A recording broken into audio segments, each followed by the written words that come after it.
جس کے پاس حضور صحابہ کو بھیجے، اس اویس کرنی کی شان کا عالم کیا ہوگا، اتنا اندازہ تو آپ سب کو ہو گیا ہوگا۔ اویس کرنی وہ جس کے لیے حدیث پاک میں آیا ہے کہ اویس کرنی نے دعا کی تھی، اے اللہ میں نے محبوب سے ایسا عشق کیا، اب میری تمنا یہ ہے کہ وہ مجھے جانے اور میں انہیں جانوں اور مجھے تیسرا کوئی نہ جانے، یار کے سوا مجھے کوئی تیسرا نہ جانے۔ اسی لیے اللہ نے اویس کرنی کی قبر بھی چھپا دی۔ پوری دنیا میں اویس کرنی کی 7 قبریں ہو گئی، کوئی کہتا یہ ہے، کوئی کہتا یہ ہے، کوئی کہتا یہ ہے، اصلی قبر تک رسائی ہونا مشکل ہو گئی۔ اور جب قیامت کے دن اویس کرنی میدان محشر میں پہنچیں گے تو اس وقت 70,000 فرشتے اویس کرنی کے ہم شکل ہو جائیں گے۔ کوئی کہے گا وہ اویس ہے، کوئی کہے گا وہ اویس ہے، کوئی کہے گا وہ اویس ہے، کیونکہ اویس نے عشق کا وہ لباس پہن لیا کہ دل میں تمنا تھی میری یار کے سوا مجھے کوئی نہیں پہچانے گا۔ یہ ہے عشق، یہ ہے محبت، اور یہ محبت کی لذتیں دو عالم سے کرتی ہے۔ بیگانہ دل کو عجب چیز ہے لذتیں آشنائی، جب یار کا پتہ مل جاتا ہے تو آدمی پھر گمنام ہونا چاہتا ہے، بلکہ وہ ایسی دعا کرتا ہے کہ ایسا گھما دے ان کی بلا میں خدا ہمیں ڈھونڈا کرے پر اپنی خبر کو خبر نہ ہو۔ آدمی اپنے آپ ہی سے گم ہو جانا چاہتا ہے، تو جناب اویس کرنی رضی اللہ تعالیٰ عنہ ہاتھ اٹھا کر دعا کرتے، اے اللہ جس محبوب نے جبہ دیا اس جبے والے کا واسطہ ان کی امت کو بخش دے۔ ندائے اویس محبوب کی آدھی امت تیری دعا سے بخش دی، محبوب کی آدھی امت تیری دعا سے بخش دی۔ دریائے کرم جوش میں دیکھا، عرضی کی مولا اور زیادہ بخش، اور زیادہ بخش دے۔ امام اربلی لکھتے ہیں تفریح الخاطر کے اندر، امام اربلی لکھتے ہیں کہ جب کہا کہ مولا آدھی بخش دی تو آدھی اور بخش دے، دریائے کرم جوش میں دیکھا تو جواب آیا نہیں، نہیں، اس لیے کہ قدرت کے فیصلے ہیں۔ آدھی تیری دعا سے بخشا ہے، آدھی تیری دعا سے بخشا ہے، آدھی عبد القادر جیلانی کی وجہ سے بخشا، آدھی تیری دعا سے بخشا ہے، آدھی عبد القادر جیلانی کی وجہ سے بخشیں گے۔ آخر یہ دعا اور وجہ پر بھی تو لوگ توجہ کریں کہ کیا شان ہے میرے مرشد غوث پاک کی رضی اللہ تعالیٰ عنہ۔ اللہ اکبر، کہا کہ آدھی عبد القادر جیلانی کی وجہ سے بخشیں گے۔ حضرت اویس کرنی نے پوچھا اللہ یہ عبد القادر جیلانی کون ہے؟ تب اللہ نے جواب دیا یہ میرے محبوب کا محبوب بیٹا ہے، یہ میرے محبوب کا محبوب بیٹا ہے۔ جو مقام نبیوں میں میں نے اپنے محبوب کو عطا کیا، وہ مقام ولیوں میں عبد القادر جیلانی کو عطا کریں گے۔ یہ ہماری حجت ہے، یہ ہماری دلیل ہے، یہ ہماری نشانیوں میں سے ایک نشانی ہے۔ جو عبد القادر سے محبت کرے گا ہم اس کو اپنا محبوب بنا لیں گے، ہم اس سے محبت کریں گے۔ اللہ اکبر۔ اور پھر جب حضرت اویس کرنی نے سنا کہ ان سے محبت کرنے والا بھی محبوب ہوگا تو پوچھا مولا یہ رہتا کہاں ہے، یہ رہتا کہاں ہے تاکہ میں اس سے جا کے ملاقات کروں، یہ رہتا کہاں ہے تاکہ میں اس سے جا کے ملاقات کروں۔ ارشاد ہوا وہ ابھی پیدا نہیں ہوا، اس وقت یہ مقام قاب قوسین اور ادنیٰ کی منزلوں کی لذتیں لوٹ رہا ہے، اور فی مقعد صدق عند ملک مقتدر کے مقام پر یہ موجود ہے، یہ اس مقام پر فائز ہے، ابھی پیدا نہیں ہوا۔ اور سنو اویس، جب وہ پیدا ہوگا، جب وہ پیدا ہوگا اور پیدا ہو کر جب وہ دنیا میں آئے گا تو ایک بات اس سے کہلوائیں گے، وہ کہے گا میرا یہ قدم ہر ولی کی گردن پر ہے، میرا یہ قدم ہر ولی کی گردن پر ہے، تو اس کے لیے سارے ولی اپنی گردن کو جھکا دیں گے۔ اویس کرنی نے جب یہ سنا تو کہنے لگے مولا جب وہ آئے گا اور کہے گا کہ میرا قدم ہر ولی کی گردن پر ہے تو سب ولی اپنی گردن جھکائیں گے، جب جھکائیں گے تب جھکائیں گے۔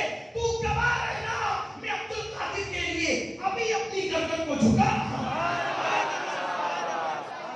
جس کے لیے اویس کرنی گردن جھکائے اسے غوث اعظم دستگیر۔ اسی لیے میرے امام کہتے ہیں اور بڑے مزے میں کہتے ہیں الوہیت کی ایک احمد نے نہ پائی، الوہیت کی ایک احمد نے نہ پائی، نبوت ہی سے تو عاقل ہے یا غوث، نبوت ہی سے تو عاقل ہے یا غوث، صحابیت پھر تابعیت پھر آگے قادری منزل ہے یا غوث۔ اور کہتے ہیں ہزاروں تابعی سے تو فضو تک ہزاروں تابعی سے تو فضوتر یہ طبقہ مجھ بلند فاضل ہے یا غوث. اور کہتے ہیں جو تیرا طفل ہے کامل ہے یا غوث, تو فیضی کا لقب واصل ہے یا غوث. اب آپ مجھے بتائیں جب ہر ولی قیامت میں کام آئے گا تو جو ولیوں کا سردار جس کے لیے ادھر سے کرنی جیسے لوگ گردن جھکائے کیا وہ کام نہیں آئے؟ لیکن بس آپ بات کو سمیٹتے ہوئے وقت پر غوث پاک فرماتے ہیں جو میرا مرید ہے, جو میرا مرید ہے اس پر میرا سایہ ایسے ہے جیسے زمین پر آسمان پہ. جو میرا مرید ہے, جو میرا مرید ہے اس کو ٹھوکر لگتی ہے وہ گرنے والا ہوتا ہے تو میں ہاتھ پکڑ کر اس کو گرنے سے بچا لیا. لیکن اس کو مرید. بہت معذرت کے ساتھ اپنی گفتگو کا اختتام کرتے ہوئے عرض کرتا ہوں ہم سب کچھ بنے ہیں, ہم سب کچھ بنے ہیں, لیکن نہ اللہ کے بندے بن سکے, نہ حضور کے سچے عاشق بن سکے, اور نہ اولیاء کے سچے مرید بن سکے. بہت بڑا المیہ ہے. دیکھو ایک بندہ اپنے آپ کو کہ میں ڈاکٹر ہوں, میں انجینئر ہوں, میں ٹیچر ہوں, میں جج ہوں, میں یہ ہوں اور میں وہ ہوں, اس کا کوئی اعتبار ہے؟ کیوں؟ جب تک گورنمنٹ کی کوئی یونیورسٹی یا گورنمنٹ کا کوئی کالج کسی امتحان کے کامیاب ہونے کے بعد اس کو کوئی سرٹیفکیٹ نہیں دے تو اس کا خود ساختہ سو کا ڈاکٹر بن جانا یا انجینئر بن جانا یا ٹیچر بن جانا, بولو کیا اس کو ٹیچر بنا سکتا ہے, انجینئر بنا سکتا ہے, ڈاکٹر بنا سکتا ہے؟ نہیں. ہر ڈگری کب ملتی ہے؟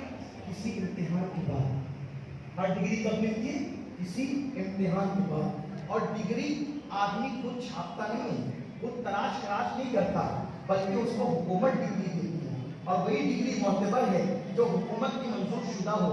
ہم نے اپنے آپ کو کہا میں اللہ کا بندہ, میں نبی پاک کا امتی, میں حضور کا عاشق, اور میں غوث پاک کا مرید, اور میں یہ اور میں یہ اور میں انا اور میں فلاں.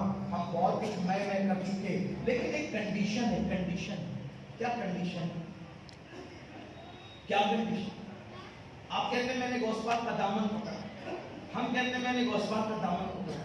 میں تو اتنا سمجھتا ہوں کہ اگر غوث پاک کا دامن چور پکڑ لے, چور وہ چور نہیں رہ جاتا. غوث پاک کا دامن اگر چور پکڑ لے تو چور بھی ولی ہو جاتا ہے. چور دامن پکڑے ولی ہو جاتا ہے. ہم نے کیسے دامن پکڑا غوث پاک کا کہ ہم نمازی بھی نہ بن سکتے؟ اب سوچے تو صحیح, غوث پاک کا دامن کیسے پکڑا؟ پتا چلا ہم نے چیٹنگ کی ہے, چیٹنگ, خود فریبی کی ہم نے. واللہ غوث پاک کے دامن میں کوئی کمی نہیں, کوئی کمی نہیں. غوث پاک کی چوکھٹ پہ کوئی بیٹھ جائے نا, صرف غوث پاک کی چوکھٹ پہ بیٹھ جائے تو بھی وہ معمولی نہیں رہ جاتا. اولیاء اس کے وسیلے سے دعا کرتے تھے جو چوکھٹ پہ بیٹھ جائے. ہاں ہم کسی بڑے بڑے دعوے, زندگی میں نہ نماز کا پتہ, نہ روزوں کا پتہ, دین سے دور, دین سے بیگانہ. یاد رکھنا جاتے جاتے دل کا درد آپ کے دل کی دہلیز پر رکھ کر جانا. ہو سکے تو گھر جا کر میری گفتگو پہ غور کرنا.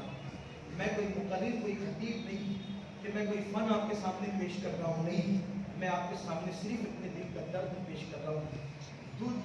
دین سے دور رہ کر, بیگانہ رہ کر کتنے ہی مزے لے لو, ایک دن اللہ کی طرف لوٹنا ہے. آخر موت ہے. دولت کے نشے میں, جوانی کے غرور میں, فیشن پرستی کے تکبر میں کتنا بھی دور چلے جاؤ اللہ سے, ایک دن اللہ کی طرف ضرور لوٹ کر کے جانا ہے. جیتے جی رہی تو مرنے کے بعد لوٹنا ہے. ایک دن جسم کا رشتہ روح سے ٹوٹ جائے گا. میرا مال, میری دکان, میرا کاروبار, میری دولت, فیشن, یہ وہ, کتنا دن سے دور جاؤ گے. ایک دن موت ہے, موت. جسم کا رشتہ روح سے ٹوٹے گا اور موت آئے گی. اور جب موت آئے گی نہ دولت رہے گی, نہ ثروت رہے گی, نہ مال. فریب ہے فریب. کہاں گیا فرعون اور اس کی سلطنت, کہاں گیا نمرود اور اس کی دولت, کہاں گئے بڑے بڑے شہنشاہ کہاں گئے بڑے بڑے بادشاہ جن لوگوں کو دودھ اور چندن سے نہلایا جاتا تھا، روزانہ جن کے لیے نئے نئے حوض بنائے جاتے تھے، آج ان کی قبروں